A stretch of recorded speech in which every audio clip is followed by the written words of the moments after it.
Itzhak Perlman's music is filled with passion, and there's a lot of it to go around.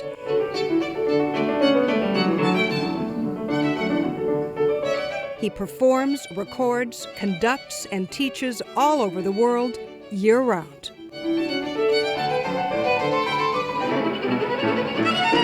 While his life is busier than the score of the Rock 3, Perlman donates his summers and a big chunk of his free time throughout the year to young musicians. What do you think, Jason? Did you like that better? Just use more of your imagination.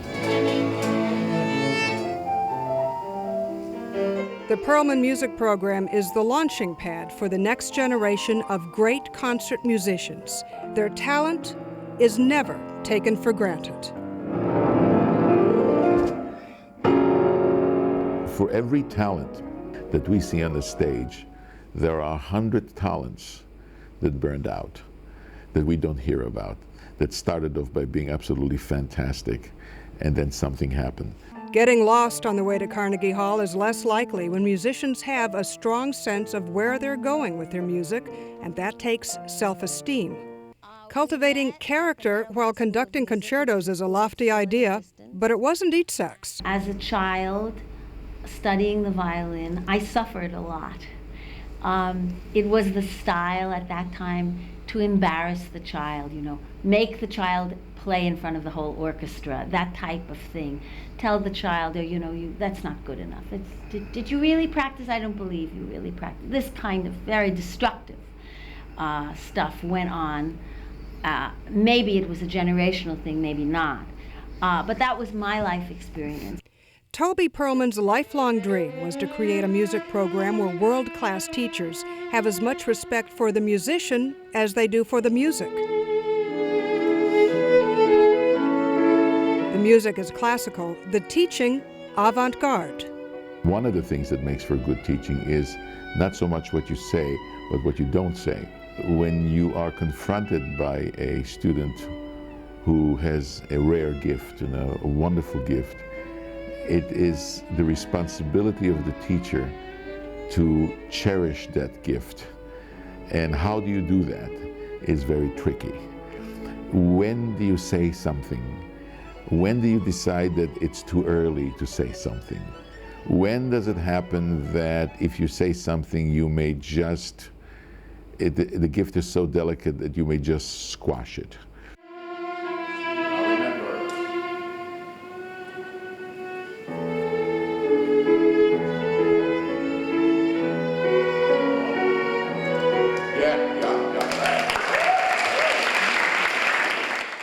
Those are the challenges of teaching kids who are unusually gifted. Yeah, but you have to keep up the same rhythm. Keep it gut. Again. Yeah. Right. These are fine. These are fine, but then when you have this, you have to be demanding, but you need to be demanding in a positive way, in a supportive way.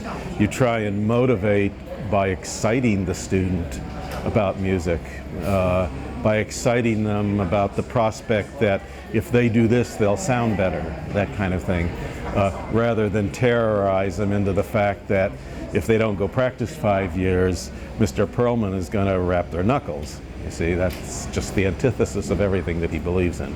Everyone really helps to create a warm environment and a place where you don't feel pressure every time you perform and every time you mess up. Oh, that's lovely. I love it.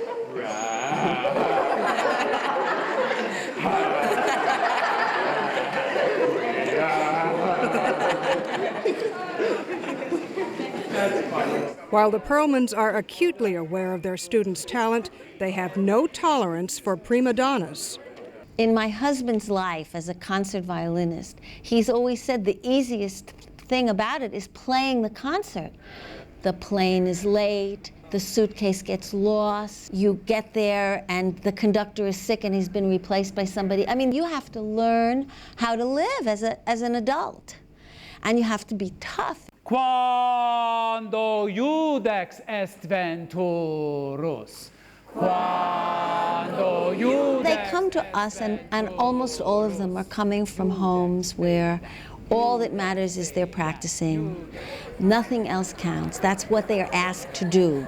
When they come to the Perlman music program, they are also asked to make their bed every day. There are chores that are divided between the groups. Sweeping is one of them, cleaning the bathrooms is another, and every child has kitchen duty where they have to help wash dishes and help, scrape dishes and clean tables and so on. And it's just absolutely wonderful, to see some of these children. Some of them do not go to school, they're homeschooled. In this environment, which is an environment in which the group comes first. And they have to learn to function in that environment, and it's wonderful to watch that happen.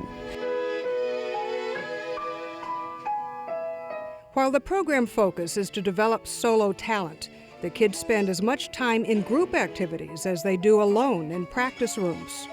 They have us do other fun stuff. It isn't just music. They always make sure of that, to give us free time so that we can socialize and sort of be normal kids and not to sit in a practice room all day. It's not just spending time together, but actually doing your craft, practicing together, having interchanges. The students are from all over the world and they travel as a group internationally.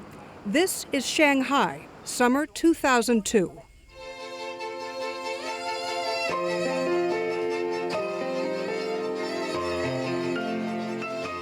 I think what we're doing is we're basically practicing what is not preached, but what is said, that music is indeed an international language. We've very strongly, under the guidance and suggestion of the Perlmans, created a program which is interactive between the two groups. So we went on a boat trip and we had the Chinese kids and the American kids all together, and we brought Chinese instrumentalists, traditional instrumentalists, and let the Western kids play with the erhu and the pipa and learn about the Chinese instruments. And that was the whole idea, that they connect on more than just their class or their private lesson or their chamber group. But I think the idea of coming in, a lot of the Chinese kids was, well, I just go to my lessons and then I go home, and that's the program, okay? Not understanding that it really is as much about the human relations as it is about the music relations and the music learning.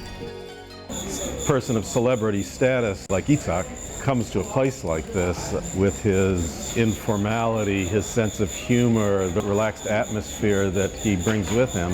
Everything just melts away. The Chinese kids on the first night, some of them were paralyzed with fear when they picked up their instruments, and now everybody's laughing and hugging and everybody's friends. And you take wonderfully young, gifted kids like we have both from the Chinese side and from the American side, and all the ingredients are there just to see all of this flower and bloom.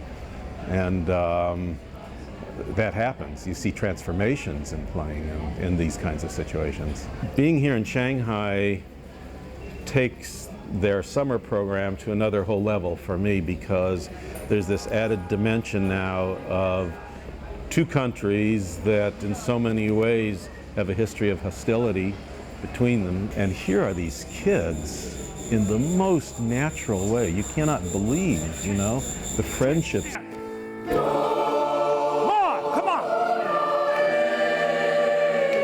Don't hold back! I'm not saying that every child from our program and from our host's side will become friends, but I will guarantee that a lot will. And just to change the life of one or two people is for us a very good accomplishment.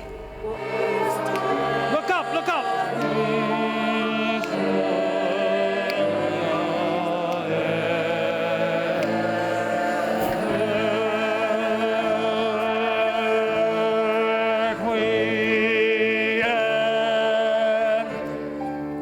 Three and a four, big.